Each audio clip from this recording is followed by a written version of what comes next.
தந்தை மைந்தர் தூய ஆவின் திருப்பேராலே ஆமென். தலைகளை தாழ்த்தி கடவுளை நோக்கி வேண்டிக் கொள்வோம். துதிகளின் மத்தியில் வாசம் செய்கின்ற அன்பு நிறைந்த நல்ல கடவுளே, இந்த காலை நேரத்திற்காக உமக்கு நன்றிகளை ஏறெடுக்கின்றோம்.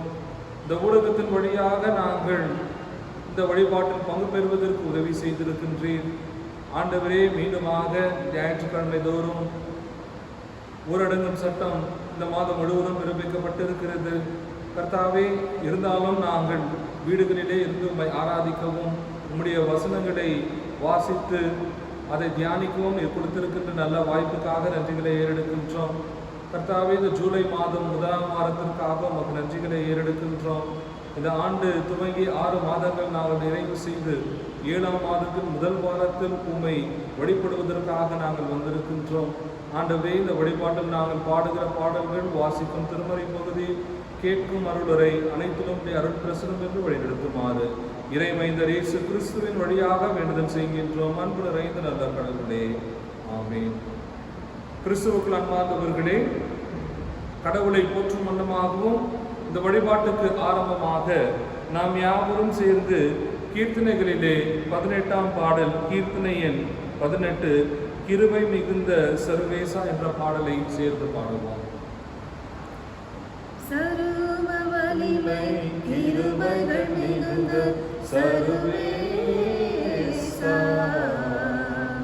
தரிசனம் பெறவும் சந்நிதி புகுந்தே திருவாசம், தூய சிந்தை உண்மையில் உனையை தொழுதே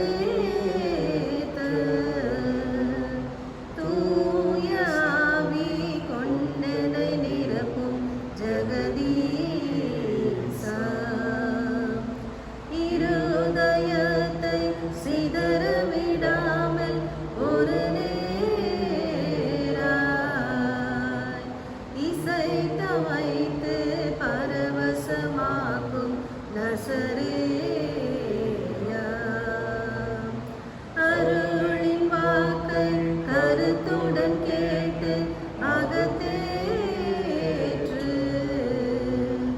60 100 மடங்காய் பெருக அருளீசா, சர்வ வலிமை கிருபைகள் மிகுந்த சர்வேசா, தரிசனம் பெறவும் சந்நிதி புகுந்தே திருவாசம். அன்புக்குரியவர்களே, இந்த வழிபாட்டுக்கு வந்திருக்கின்ற உங்கள் யாவரையும் ஆண்டவராக இயேசு கிறிஸ்துவின் திருப்பேரை வாழ்த்தி வரவேற்கின்றேன். நாம் 2ஆம் ஆராதனை முறைமையை பின்பற்றுவோம். குறிப்பாக ஒரு சில அம்சங்கள் மற்றும் நாம் இந்த வழிபாட்டில் பின்பற்றுமாறு உங்களை கேட்டுக்கொள்கின்றேன். நாம் கடவுளை தொழுவோம். கடவுள் ஆவியாயிருக்கிறார். அவரை தொழுது கொள்ளுகிறவர்கள் ஆவியோடும் உண்மையோடும் அவரை தொழுது கொள்ள வேண்டும். நம்முடைய பிதாவாகிய கடவுளாலும் கர்த்தராக இயேசு கிறிஸ்துவினாலும் நமக்கு கிருபையும் சமாதானமும் உண்டாவதாக. இது கர்த்தர் உண்டு பண்ணின நாள், இதிலே களி கூர்ந்து மகிழப்படுவோம்.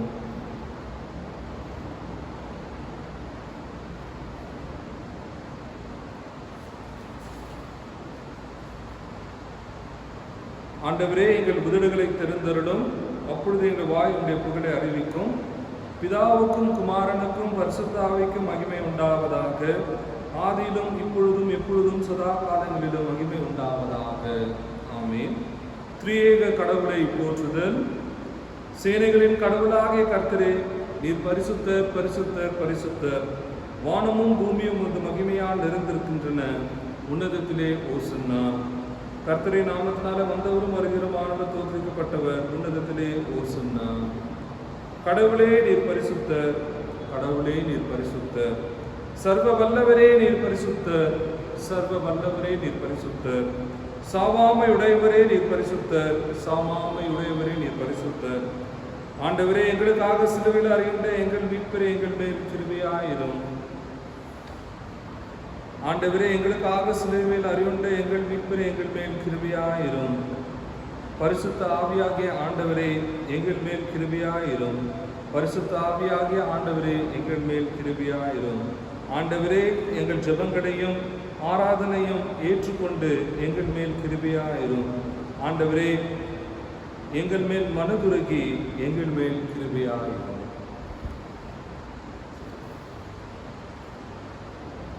பாவரிக்கை. நமக்கு பாவமில்லை என்போம், ஆனால் நம்மை நாம் வஞ்சிக்கிறவர்களாகவும் நமக்குள் உண்மை இல்லை. நமது பாவங்களை அறிக்கையிட்டால் பாவங்களை நமக்கு மன்னித்து எவ்வித அனிதமும் நீங்க நம்மை சுத்திகரிப்பதற்கு அவர் நம்பத்தக்கவரும் நீதியுள்ளவர். சற்று நேரம் நாம் அமைதியாக இருந்து நம்முடைய குற்றங்களையும் பாவங்களையும் மனத்தாழ்மையாய் கடவுளிடத்தில் அறிக்கை செய்வோம்.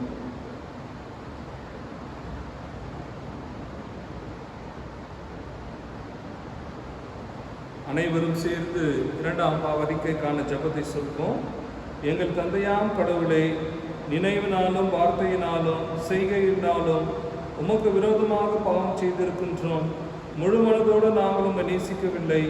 எங்களிடத்தில் நாங்கள் அன்பு கூறுவது போல் வாயிலானிடத்தில் நாங்கள் அன்பு கூறவில்லை. எங்கள் மேல் இரக்கமாயிருக்க உம்மை வேண்டிக் கொள்கிறோம். எங்கள் பாவ அழுக்கை நீக்கி எங்களை சுத்திகரியும். எங்கள் குற்றங்களை விட்டுவிட எங்களுக்கு உதவி செய்யும். எங்கள் ஆண்டவர் இயேசு கிறிஸ்துவின் மூலமாய் வேண்டிக் கொள்கின்றோம் பிதாவே, ஆமேன். கடவுளுடைய மன்னிப்பின் நிச்சயத்தை நாம் விசுவாசத்தோடு பெற்றுக்கொள்வோம்.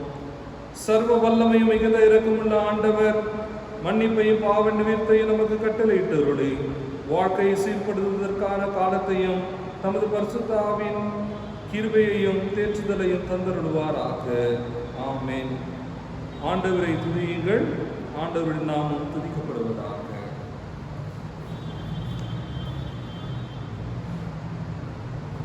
அன்புக்குரியவர்களே, இந்த வாரம் சிந்திக்கும்படியாக கொடுத்திருக்கின்ற தலைப்பு உக்ரானத்தூர்காரருக்கான ஞாயிறு, ஸ்டீவர்ட்ஷிப் சண்டே.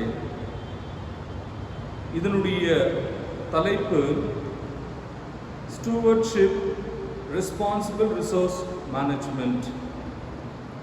உக்ரானத்துவம் பொறுப்பான வள மேலாண்மை என்ற தலைப்பின் கீழ் நாம் சிந்திக்க அழைக்கப்பட்டிருக்கின்றோம். பொறுப்பான வள மேலாண்மை, ஒரு உக்ரானுவர் இதை எப்படி பயன்படுத்துகிறார் என்றுதான் நாம் பார்க்க அழைக்கப்பட்டிருக்கின்றோம். இதற்கு ஆதாரமாக இருக்கின்ற திருமறை வசனங்கள் யாத்திராகமம் 18ஆம் அதிகாரம் வசனங்கள் 13 துவங்கி 27 வசனங்கள் வரை, நிருப பாடமாக 2 கொரிந்தியர் 8ஆம் அதிகாரம் வசனங்கள் 1 துவங்கி 15 வரை, நற்செய்தி பாடமாக மத்தேயு 25ஆம் அதிகாரம் வசனம் 14 30 வரை.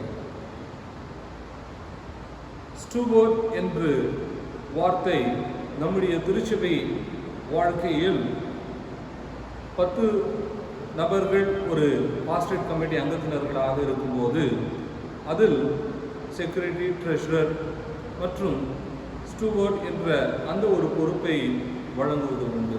எல்லா திருச்சபைகளிலும் அவர் மேற்பார்வையாளராக இருந்து அவருடைய பொறுப்புகள் என்ன என்று பார்க்கும்போது வழிபாடுகளை கிரமமாக நடக்கிறதா என்று சொல்லி அதை செக்ரட்டரி, ட்ரெஷரர் மற்றும் கமிட்டி அங்கத்தினர்களுடன் இணைந்து பணியாற்றுகின்ற ஒரு மிகப்பெரிய பொறுப்பாக இருக்கிறது.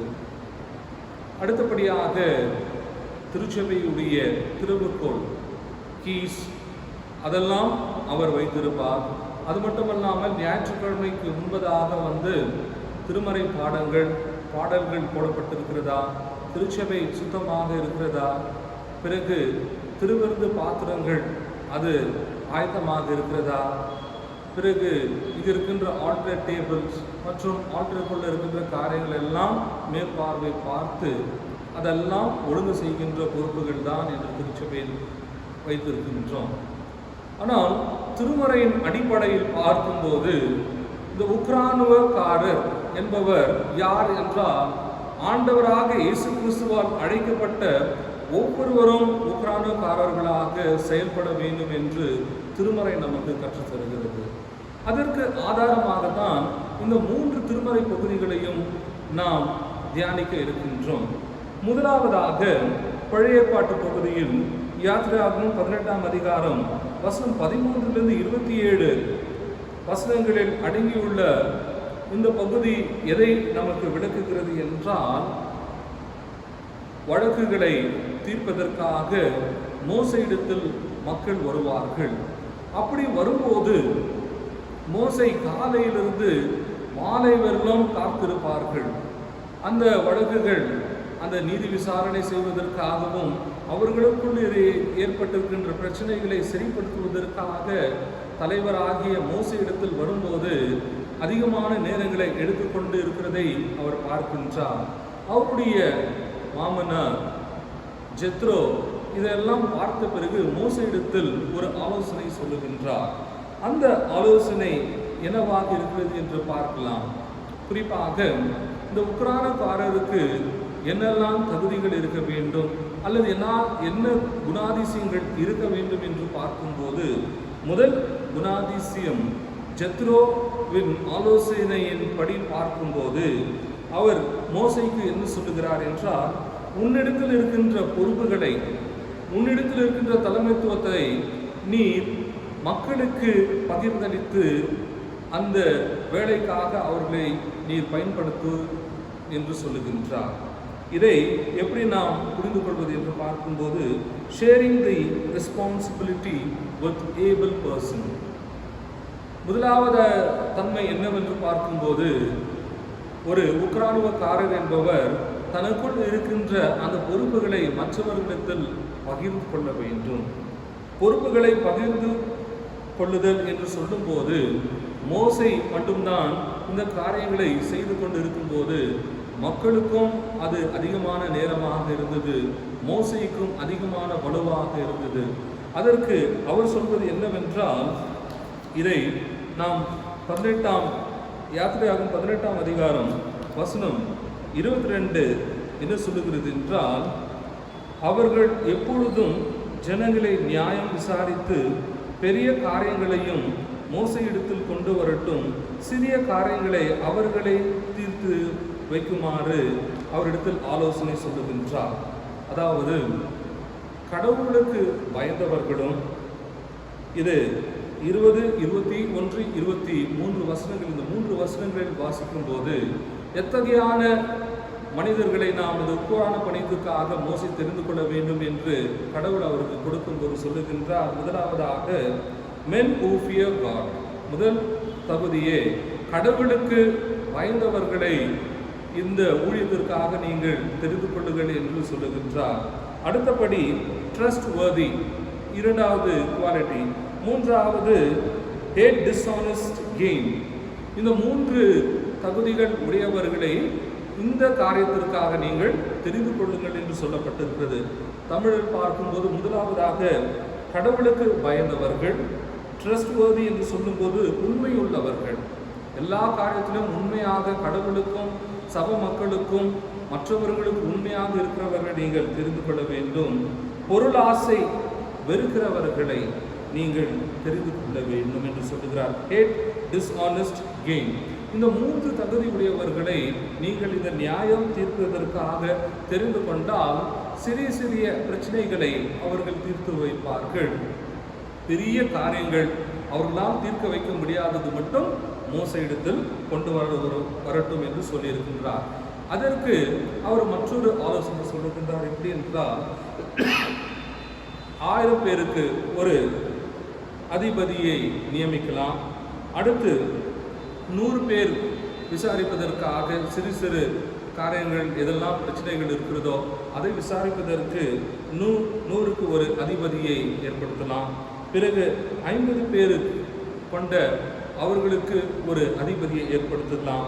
10 பேர் கொண்டவர்களுக்கு ஒரு அதிபதியை ஏற்படுத்தலாம். அதாவது முழு இந்த பிரச்சனைகளை மோசே கையாளுவதை காட்டிலும் அவருக்கென்று கடவுளுக்கு பயந்தவர்கள், உண்மையுடையவர்கள், நேர்மையுடையவர்களை மற்றும் பொருளாசை வெறுக்கிறவர்கள், இந்த தகுதியுடையவர்கள் கடவுளுடைய பிரமாணங்களை பின்பற்றுகிறவர்கள், மோசே கொடுத்திருக்கின்ற அந்த சட்டத்தின்படி பின்பற்றுகிறவர்கள், இந்த தலைவர்களை தேர்ந்தெடுத்து கொண்டால் இந்த உக்ரான பணிக்கு மிக சிறப்பாக இருக்கும் என்று சொல்லப்பட்டிருக்கிறது.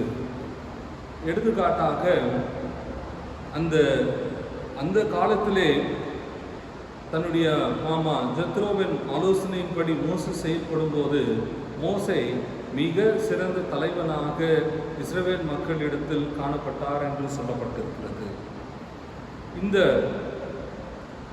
ஆலோசனைகளை பார்க்கும்போது நம்முடைய நீதித்துறைக்கும் அப்படிதான் ஒரு எடுத்துக்காட்டாக இருக்கிறது. நீதித்துறை முதல் முறையாக அறிமுகம் செய்தவர் ஜெத்ரோ தான். அவருடைய ஆலோசனையின் கீழ் அதை பின்பற்றினவர் மோசேயாக இருக்கின்றார். நம்முடைய நீதித்துறை அப்படிதான் இருக்கிறது. சின்ன சின்ன பிரச்சனைகளை நாம் கிராம அளவில் பஞ்சாயத்து, அதற்கு முன்பு பஞ்சாயத்து அளவில் இருக்கிற இரு நண்பர்களுக்கும் அல்லது இரு குடும்பங்களுக்கும் சொத்து தகராறு இருந்தால் அல்லது வழக்காடுவதற்காக அவர்கள் முயற்சி செய்யும் போது அது பஞ்சாயத்து தலைவர்களிடத்திலே அது தீர்க்க வேண்டும் என்று சொல்லப்பட்டிருக்கிறது.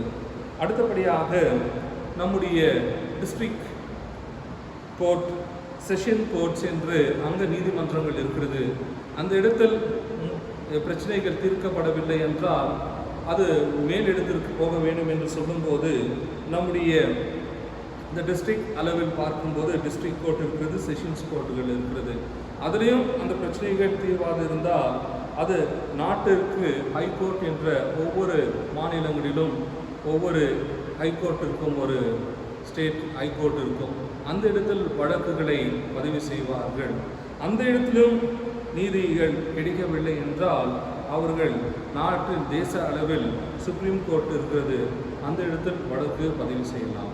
அதாவது கீழ் அடிமட்ட இடத்திலிருந்து மக்கள் விசாரித்து அதிலிருந்து பிரச்சனைகள் தீரவில்லை என்றால் கடைசியாக தான் சுப்ரீம் கோர்ட் உச்ச நீதிமன்றத்திற்கு வர வேண்டும் என்று இந்த வரையறையை பார்க்கும்போது இந்த பழைய ஏற்பாட்டு காலத்திலும் மோசே இத்தகையான செயல்களை செய்து வந்திருக்கின்றார். அது பிற்காலத்தில் பார்க்கும்போது அது நீதித்துறையாகவும் வடிவம் எடுத்திருக்கலாம் என்ற ஒரு யுகம் இருக்கிறது. இதை மிக சிறந்தவாறே இந்த உக்ரானுவக்காரருக்கான தகுதிகளை மோசே அன்றைக்கே கடவுள் மோசேக்கு கொடுத்திருக்கின்றார். அதன்படி அவர் பின்பற்றி இருக்கின்றார். இரண்டாவதாக இது உக்ரானுவ பணிகள் வெறும் நபர்களாக மட்டும் செய்யப்படுவதில்லை. இது ஒரு சமூகமாகவும் ஒரு திருச்சபையாக கூட செயல்பட வேண்டும். அப்பொழுது திருச்சபைகளுக்கு என்னெல்லாம் எதை பின்பற்ற வேண்டும், எந்த குணாதிசயங்கள் உடைய திருச்சபைகளாக இருக்க வேண்டும் என்று பார்க்கும்போது இரண்டாவது தகுதிகள், முதலாவது நான் சொன்னேன் பொறுப்புகளை பகிர்ந்தளிக்க வேண்டும். அடுத்து தாராளமாக கொடுக்க வேண்டும். மன விருப்பத்தின்படி அல்ல, கடவுளுக்கு கொடுப்பது எப்படி கொடுக்க வேண்டும் என்றால் அது உற்சாகமாகவும் தாராளமாக கொடுத்தல் என்று சொல்லப்பட்டிருக்கிறது. நிருப பாடமாக 2 கொரிந்தியர் 8ஆம் அதிகாரம் வசனம் 1-15 வசனங்கள் அடங்கியிருக்கின்ற இந்த பகுதி எதை குறிக்கிறது என்றால், பவுல் கொரிந்து திருச்சபைக்கு சென்று அங்கு இருக்கின்ற மக்களை கடவுளுடைய அன்பின் போதனையில் வழிநடத்துகின்றார். அப்படி வழிநடத்தும் போது கொடுத்தலை பற்றி சொல்லும் போது அவர் சொல்லுகின்றார், இஸ்ரவேல் மக்கள் கடவுளுக்கென்று உகந்தவைகளை கொடுத்திருக்கிறார்கள், அதற்கான ஆசீர்வாதங்களை அவர்கள் பின்பற்றி இருக்கிறார்கள். இந்த திருச்சபைகள் உருவாக்கப்பட வேண்டும் என்று சொல்லும்போது மக்கள் உதாரமாகவும் தாராளமாக கொடுக்க வேண்டும் என்று சொல்லுகின்றார். ஆனால் அது எதற்காக கொடுக்க வேண்டும் என்றால் நற்செய்தி பணிக்காகவும், தொடர்ந்து பல இடங்களுக்கு இவர்கள் போகும்போது நற்செய்தி அறியாத மக்களுக்கும் அது சென்றடைய வேண்டும். அதற்கு பணம் தேவையாக இருக்கிறது. அது காணிக்கை நிமித்தமாக தான் இவர் மற்ற இடத்திற்கு போய் செல்ல முடியும் என்று சொல்லப்பட்டிருக்கிறது. ஆனால் இந்த இடத்தில் அவர் ஒரு பெரிய பணக்கார திருச்சபையை எடுத்துக்காட்டாக காட்டாமல் அவர் காட்டுகிற திருச்சபை எது என்று பார்க்கும்போது முதல் 3 வசனங்கள் 2 கொரிந்தியர் 8ஆம் அதிகாரம் 1, 2, 3 வசனங்கள் என்ன சொல்லுகிறது என்றால், மக்கதோனியா திருச்சபைகள், மக்கதோனியா பட்டணத்தில் இருந்த திருச்சபைகள் எல்லாம் அது கொடிய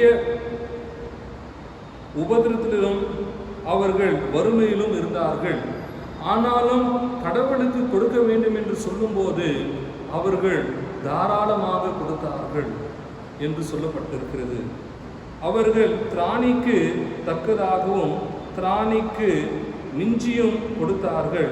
அதற்கு பவுல்தான் சாட்சி என்று அங்கே இருக்கிற கொரிந்து திருச்சபை மக்களுக்கு சொல்லுகிறார். எதற்காக கொரிந்து திருச்சபை மக்களுக்கு இந்த வார்த்தைகள் சொல்லுகிறார் என்று பார்த்தால், கொரிந்து திருச்சபை அந்த காலத்தில் ஒரு மிகப்பெரிய செல்வந்த மிக்க நகரமாக இருந்தது. அங்கு துறைமுகம் இருந்தது, கப்பல்கள் வருவார்கள், வியாபாரிகள் வருவார்கள். அந்த கொரிந்து திருச்சபை எல்லா போதனைகளும் பின்பற்றினாலும் அவர்களுக்கு கடவுளுக்கு என்றும் ஏழைகளுக்கு என்றும் கொடுக்கின்ற பெரிய மனசு அவர்களிடத்தில் இல்லை. இப்பொழுது அப்போஸ்தலனாகிய பவுல் என்ன சொல்லுகிறார் என்றால், கொரிந்து திருச்சபைக்கு இந்த மக்கதோனியா திருச்சபை மக்கள் அவர்கள் முதல் முறையாக ஆண்டவராக இயேசு கிறிஸ்துவின் நற்செய்தியை அறியப்படுகிறார்கள். ஆனாலும் அவர்கள் கொடுப்பதை பார்க்கும்போது அவர்களுக்கு உள்ளவைகள் அதிகமாக இருக்கிறது, அது நிமித்தமாக கொடுக்கவில்லை. அவர்கள் கடும் வறுமையில் இருக்கிறார்கள், உபத்திரத்தில் இருக்கிறார்கள். ஆனாலும் திருச்சபைக்கென்று கடவுளுக்கென்று அவர்கள் கொடுப்பதற்கு அவர்கள் உற்சாகமாக இருக்கிறார்கள் என்று சொல்லப்பட்டிருக்கிறது. இதை ரோமர் 15ஆம் அதிகாரம் வசனம் 26 வாசித்தால், அங்கு இருக்கின்ற மக்கதோனியா திருச்சபையும் அகேயாவில் உள்ள திருச்சபைகளும் எருசலேமில் பரிசுத்தவான்கள் அநேகர் வாழ்ந்து கொண்டிருக்கிறார்கள். அந்த பரிசுத்தவான்களில் அநேகர் தரித்திரத்தோடு ஏழ்மையோடு இருக்கிறார்கள், வறுமையில். அந்த திருச்சபைகளுக்கு உதவுவதற்காக மக்கதோனியா திருச்சபை மக்கள் அந்த காணிக்கைகளை அனுப்புகிறார்கள் என்று. எனக்கு அன்பார்ந்தவர்களே, நம்மிடத்தில் 10,000 ரூபாய் இருந்து 1000 ரூபாய் அனுப்புவது அல்லது காணிக்கை கொடுப்பது அது பெரிய விஷயம் இல்லை. நம்மிடத்தில் ஒரு மாதத்திற்கு 1000 ரூபாய் தான் இருக்கிறது. அந்த 1000 ரூபாவை இந்த மாதம் முழுவதும் நாம் அந்த செலவு இருந்தாலும் கடவுளுக்கென்றும் ஊழியத்திற்கென்றும் ஒரு 500 ரூபாய் அல்லது 600 ரூபாய் கொடுத்து மற்ற வேலை நமக்கு இல்லை என்றாலும் கொடுத்து உதவுகின்ற அந்த மனசை தான் கடவுள் பார்த்திருக்கின்றார். ஆண்டவராக இயேசு கிறிஸ்துவும் அந்த ஏழை விதவை 2 காசுகளை கொண்டு வந்து போடும்போது அங்கிருந்த ஐஸ்வர்யவான்கள் பணக்காரர்கள் எல்லாம் அவர்களுக்கு மிகுதியாக இருந்த பணத்தை கொண்டு வந்து அந்த காணிக்கை போட்டார்கள். அந்த காணிக்கைகளை காட்டிலும் ஆண்டவராக இயேசு கிறிஸ்து சொல்லுகிறார், இந்த பெண் இவர் வறுமையிலிருந்தும் அடுத்த வேளை அவருக்கு உணவு இல்லை என்று சொன்ன பிறகும் தெரிந்த பிறகும் அவர் கடவுளுக்கு தாராளமாக கொடுத்திருக்கின்றார். இந்த காணிக்கை எல்லாத்தையும் பார்க்கிலும் இந்த ஏழ்மையான பெண் கொடுத்திருக்கின்ற காணிக்கை தான் மிக சிறந்த காணிக்கையாக இருக்கிறது என்று சொல்லப்பட்டிருக்கிறது. கொடுத்தல், கொடுங்கள் அப்பொழுது உங்களுக்கு கொடுக்கப்படும் என்று ஆண்டவராக இயேசு கிறிஸ்து சொல்லியிருக்கின்றார். ஆனால் நாம் என்ன நினைக்கிறோம் என்றால், நமக்கு எல்லாம் அதிகமாக இருக்கும்போது தான் நாம் உற்சாகமாக கொடுக்கலாம் என்றெல்லாம் நாம் யோசித்திருக்கின்றோம். ஆனால் அப்போஸ்தலனாகிய பவுல் அந்த மக்கதோனியா திருச்சபையை பார்த்து அங்கே இருக்கிற பட்டணத்தில் இருக்கிற எல்லா திருச்சபை மக்களும் வறுமையில் இருக்கிறார்கள். ஆனால் அந்த வறுமையிலும் பிறருக்கு வறுமை எருசலேம் பகுதியில் இருக்கின்ற அங்கே இருக்கின்ற கிறிஸ்தவர்களுக்கும் பிற மக்களுக்கும் கொடுப்பதற்கு அவர்கள் முன் வந்திருக்கிறார்கள் என்று. ஒருவேளை அநேகர் சொல்வார்கள், யார் பசியாக இருக்கிறார்களோ அவர்கள்தான் மற்றவர்கள் பசியாக இருக்கிறதை புரிந்து கொள்ள முடியும். 3 வேளையிலும் சாப்பிட்டு அந்த பசி பட்டினி தெரியாதவர்கள் மற்றவர்களுக்கு உதவுவதற்கு அவர்கள் சற்று தயங்குவார்கள் என்று சொல்லப்பட்டிருக்கிறது. உக்ரானத்துவக்காரருக்கு மிக அவசியமான தகுதி அல்லது குணாதிசயம் என்னவென்று பார்க்கும்போது தாராளமாக கொடுக்க வேண்டும் கடவுளுடைய ஊழியத்திற்காக. இதற்கு சிறந்த எடுத்துக்காட்டை மக்கதோனியா திருச்சபையை அவர் முன்வைத்திருக்கின்றார். அடுத்தபடியாக உக்ரானத்துவக்காரருக்கான 3வது குணாதிசயம் என்ன என்று பார்க்கும்போது தாளந்துகளை பயன்படுத்துதல், எக்ஸிபிட்டிங் த டேலண்ட்ஸ். இதை நற்செய்தி பகுதியில் மத்திய 25ஆம் அதிகாரம் வசனம் 14 - 30 வசனங்கள் அடங்கி இருக்கின்ற தாளந்து உவமை உங்கள் அனைவருக்கும் தெரியும். இந்த தாளந்து உவமைகளை பார்க்கும்போது ஒருவரிடத்தில் அவர் வேலையாட்களிடத்தில் 5 தாளந்து கொடுக்கின்றார், ஒரு மனிதருக்கு 2 தாளந்தை கொடுக்கின்றார், ஒரு மனிதனுக்கு 1 தாளந்தை தருகின்றார். ஆனால் இவர் எதற்காக அந்த தாளந்துகளை தருகிறார் என்று பார்க்கும்போது அவர்களுக்குள் இருக்கின்ற திறமைகளை பார்த்து அவர்களுக்கு கொடுக்கப்படுகிறது என்று இந்த திருமறை பகுதியில் உள்ள வசனங்கள் சொல்லுகிறது. அப்படி பார்க்கும்போது talents were given based on their abilities. திறமைகளை பார்த்து அவர்களுக்கு பங்கிட்டார் என்று சொல்லப்பட்டிருக்கிறது. ஆனால் இதை நாம் பணம் முதலீடாக பார்த்தால் அது தவறாக இருக்கும். When we see this talent as financial investment, it will be a wrong interpretation. அது தவறாக இருக்கும்.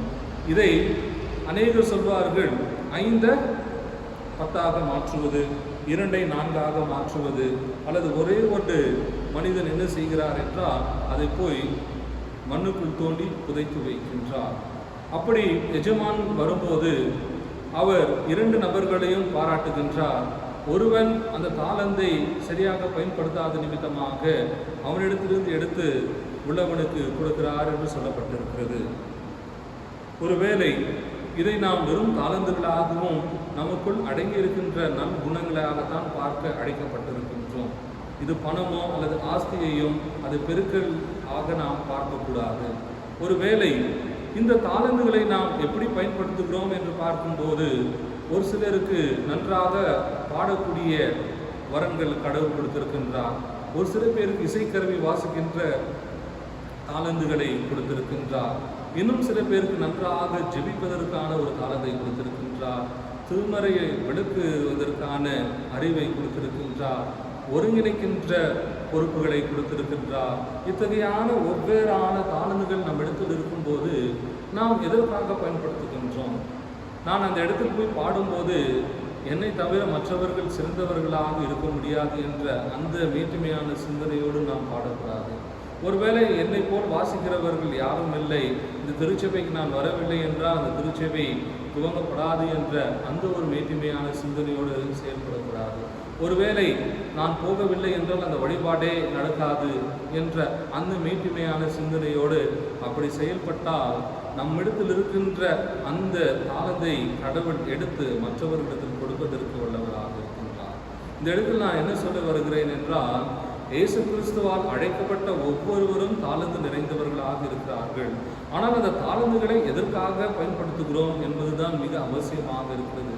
நம்முடைய வளர்ச்சிக்காகவும் அல்லது நம்முடைய தப்புகளுக்காகவும் அல்லது சுயநலத்திற்காக இந்த தாளந்துகளை பயன்படுத்தினால் அது கடவுள் மகிமைப்பட மாட்டார்.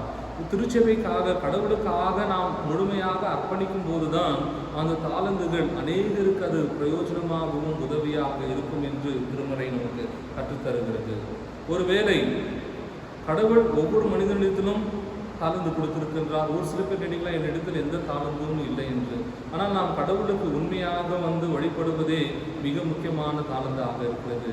அந்த நற்செய்தியை பறைசாற்ற வேண்டும், நற்செய்தியை பகிர்ந்து கொள்ள வேண்டும். நமக்குள் இருக்கின்ற திறமையை கடவுளுடைய பெயருக்காக மாட்சிமைப்படுத்துவதற்காக நாம் பயன்படுத்தும் போது அது நிச்சயமாக அது நமக்கும் நம்மை சார்ந்திருக்கின்ற திருச்சபைக்கும் சமுதாயத்திற்கும் ஆசீர்வாதமாக இருக்கும்.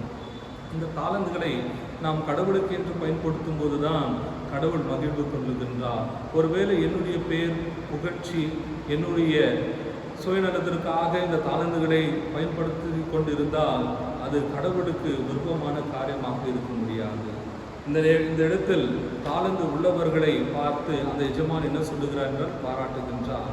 அந்த தாளந்து பயன்படாமல் போய்விட்டால் அது எதற்கும் பயனில்லாமல் போய்விடும். அப்படிதான் இந்த உவமையை நாம் புரிந்து கொள்ள முடியும். 3 குணாதிசயங்களை உங்களிடத்தில் பகிர்ந்து கொண்டேன். உக்ரானுவக்காரர்கள் என்று சொல்லும்போது ஆண்டவராக இயேசு கிறிஸ்துவால் அழைக்கப்பட்ட ஒவ்வொருவரும் உக்ரானுவக்காரர்கள் தான். So we all are steward in God's creation and God has given that responsibility to all of us. So we need to have these qualities. முதலாவதாக நான் சொல்லுகிறேன், மோசே உடைய செயல்பாட்டின்படி பார்க்கும்போது உக்ரானுவக்காரர் எதை பகிர்ந்து கொள்ள வேண்டும் என்றால் தன்னுடைய பொறுப்புகளையும் தலைமைத்துவத்தையும் மற்றவர்களிடத்தில் பகிர்ந்து கொள்ள வேண்டும். Sharing the responsibility with the able person, பொறுப்புகளை பகிர்ந்து கொள்ள வேண்டும். இரண்டாவதாக மக்கதோனிய திருச்சபையை மிக சிறந்த எடுத்துக்காட்டாக கொரிந்து திருச்சபைக்கு அப்போஸ்தலனாகிய பவுல் முன்வைக்கின்றார். வறுமையில் இருக்கும்போது அவர்கள் தாராளமாக கடவுளுடைய ஊழியத்துக்காக கொடுத்து பயன்படுத்தினார். ஜெனரஸ் கிவிங், தாராளமாக கொடுத்தல், அது மிக அவசியமான குணாதிசயமாக இருக்குது. மூன்றாவதாக தாளந்துகளை பயன்படுத்துதல், exhibiting the talents for the glory of God. கடவுளுடைய மகிமைக்காக நம்முடைய தாளந்துகளை நாம் பயன்படுத்தும் போது அது நிச்சயமாக கடவுளுடைய உக்ரானக்காரராக இருக்கின்றோம். இந்த வசனங்கள் நமக்கு இவைகளை கற்றுத்தந்திருக்கிறது. இதைப்படி நாம் பின்பற்றும் போது கடவுளுக்கும் ஆண்டவராக இயேசு கிறிஸ்துவுக்கும் மிகுந்த சேவைகளை செய்து அநேகருக்கு ஒரு முன்பாக ஒரு நல்ல உக்ரானக்காரராக செயல்பட கர்த்தர் தாமே நம்மை ஆசீர்வதித்து வழிநடத்துவாராக. அன்பு நிறைந்த நல்ல கடவுளே, உம்முடைய படைப்பில் ஒவ்வொருவரும் நாங்கள் உக்ரானக்காரர்களாக இருக்கின்றோம். ஆண்டவரே, திருச்சபை ஊழியங்களிலும் ஆண்டவரே நீர் எங்களை பொறுப்புகளை கொடுத்து வழிநடத்தி இருக்கின்றீர். நாங்கள் இப்பொழுது கேட்டவாறே உக்ரானவக்காரருக்கான தகுதிகள், பொறுப்புகளை மற்றவர்களிடத்தில் பகிர்ந்து கொள்ளுதல், வறுமையில் இருந்தாலும் கடவுளுடைய ஊழியத்திற்காக கொடுத்தல், மூன்றாவதாக தாளந்துகளை கடவுளுடைய மகிமைக்காக பயன்படுத்துதல், இவைகளை நாங்கள் எங்களுடைய வாழ்க்கையில் செயல்படாமல் இருந்தால் ஆண்டவரை முழுமையாக உடைய நாம மகிமைக்காக செயல்பட நாங்கள் அர்ப்பணித்திருக்கின்றோம். ஆண்டவரே, நீர் இம்மட்டுமும் எங்களிடத்தில் பேசினீர். நாங்கள் இதை உடைய வாழ்க்கையில் பயன்படுத்தவும் அநேகருக்கு எடுத்துக்காட்டாக இருக்கவும் எங்கள் நீர் இந்த திருச்சபை ஊழியங்களிலும் சமுதாய பணிகளிலும் பயன்படுத்துமாறு கேட்டுக்கொள்கின்றோம். ஆண்டவரே, நாங்கள் மீண்டுமாக அடுத்த வாரம் வரும்போது கர்த்தராகிய ஆண்டவர் செய்திருக்கின்ற எல்லா நன்மைகளையும் நினைவு கூர்ந்து நன்றி செலுத்துகிறோம். குறிப்பாக கர்த்தாவே, கொரோனா வைரஸ்னால் பாதிக்கப்பட்டிருக்கின்ற ஒவ்வொரு மக்களுக்காகவும் ஆண்டவரே உங்களுடைய குணமாக்கும் வல்லமை செயல்படட்டும். அதேபோல் கர்த்தாவே, அரசாங்கம் எடுக்கிற எல்லா முயற்சிகளிலும் நீர் உறுதுணையாக இருந்து மக்கள் அவர்களுக்கு ஒத்துழைப்பு கொடுத்து ஆண்டவரே இதை பரவுவதற்கு நாங்கள் தடை செய்து எங்களால் முடிந்த உதவிகளை நாங்கள் செய்வதற்கு அர்ப்பணிக்கின்றோம். தொடர்ந்து ஆண்டவரே எங்கள் ஒவ்வொருவரையும் நீர் காத்து பராமரித்து வழிநடத்துமாறு உங்களிடத்தில் கேட்டுக்கொள்கின்றோம். உமக்கே துதிக்கான மகிமை உண்டாகட்டும். ஆண்டவராக இயேசு கிறிஸ்துவின் திருப்பேரில் இன்று மன்றாடுகிறோம் அன்பு நிறைந்த நல்ல கடவுளே, ஆமென். என் ஆத்துமாவே கர்த்தரை ஸ்தோத்திரி, என் முழு உள்ளவனை பரிசுத்த நாமத்தை ஸ்தோத்திரி. என் ஆத்துமாவே கர்த்தரை ஸ்தோத்திரி, கர்த்தர் செய்த சகல உபகாரங்களும் மறவாதே. ஆமென். கடவுளுடைய ஆசீர்வாதத்தை விசுவாசத்தோடு பெற்றுக்கொள்வோம். நம்முடைய தாய் தந்தையாம் கடவுளின் அன்பும் ஆண்டவராக இயேசு கிறிஸ்துவின் அருளும் உந்துதல் தருகிற தூய ஆவியின் கூட்டுறும் வழிநடத்தலும் நம் அனைவரோடும் சதா காலங்களிலும் தங்கி நிலைத்திருப்பதாக. ஆமென். கடவுள் உங்கள் அனைவரையும் ஆசீர்வதித்து வழிநடத்துவாராக.